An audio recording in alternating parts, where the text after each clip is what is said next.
రైతులకు నమస్కారం. ఈరోజు మనం ఈ వీడియోలో ఎరువులు బాగా వేస్తున్నాం, కానీ దిగుబడి రావడం లేదు ఎందుకు అనే మొత్తం కూడా ఈ వీడియోలో తెలుసుకుందాం. ప్రస్తుతం వ్యవసాయ రంగంలో చూసుకుంటే సమస్య ఎరువుల్లో కాదు, వ్యవసాయం కోసం సాగు చేస్తున్న నేలలో ఉంది. అసలు నేల ఎలా పనిచేస్తుంది? నేలంటే మట్టి కాదు, అది ఒక జీవ వ్యవస్థ. ఇందులో నేల జీవశాస్త్రం, మృత్తిక కొల్లాయిడ్లు, నేల కర్బనం, వేరు ఆరోగ్యం ఈ 4 బ్యాలెన్స్ అయితేనే పంట స్పందిస్తుంది. సాయిల్ బయాలజీ మొదలయ్యే చోటే అసలు వ్యవసాయం మొదలు. అసలు జీవం స్టార్ట్ కాకపోతే మనమిచ్చిన ఎరువులు పనిచెయ్యవు. నేలలో జీవం మొదలవ్వాలంటే సాయిల్ కొల్లాయిడ్స్ జరగాలి.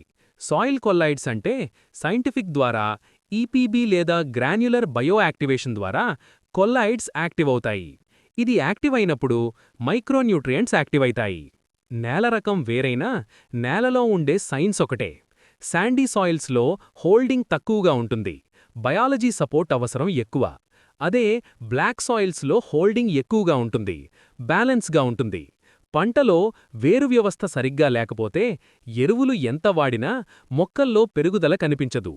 వేర్లు బలంగా ఉంటేనే మొక్క అన్ని రకాల పోషకాలు ఉన్నట్లు, అలానే మనం వేసిన ఎరువులు పనిచేసినట్లు. అలానే మనం వేరు వ్యవస్థతో పాటు కాండం వ్యవస్థ మీద దృష్టి పట్టాలి. ఎందుకంటే భూమి పైన ఉండే భాగం సూర్యరశ్మిని ఉపయోగించుకుని కిరణజన్య సంయోగక్రియ జరుపుతుంది. అలానే మనం ప్రథమ పోషకమైనటువంటి యూరియా, డిఏపి, 20-20-0-13 ఇటువంటి కాంప్లెక్సులను ఎక్కువ వాడినా మొక్కకు కావాల్సిన మైక్రోన్యూట్రియంట్స్ ఇవ్వనప్పుడు దిగుబడులు తగ్గుతాయి. కాబట్టి మైక్రోన్యూట్రియంట్ ప్రామాణ్యత కూడా చాలా ఎక్కువగా ఉంటుంది. అందుకే ప్రస్తుతం ఉన్న మార్కెట్లో కావేరీ మైక్రోటెక్ వారి సాయిల్ కిట్ చాలా ప్రాముఖ్యత పొందినది. ఇది అన్ని రకాల పంటల్లో వేయుటకు అనువైనది. అలానే ఈ సాయిల్ కిట్ వాడడం వలన కెమికల్ ఫర్టిలైజర్స్ వాడకాన్ని తగ్గించవచ్చు. లాస్ట్గా మనం చూసుకుంటే ఎరువుల్లో ఉన్న మైక్రోన్యూట్రియంట్స్ లేకపోతే దిగుబడి లేదు.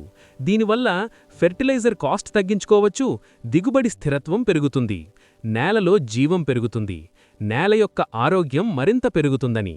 ఇది షార్ట్కట్ కాదు, శాశ్వత దారి. మరింత సమాచారం కొరకు Ganesh agritech YouTube channel subscribe చేసుకోండి.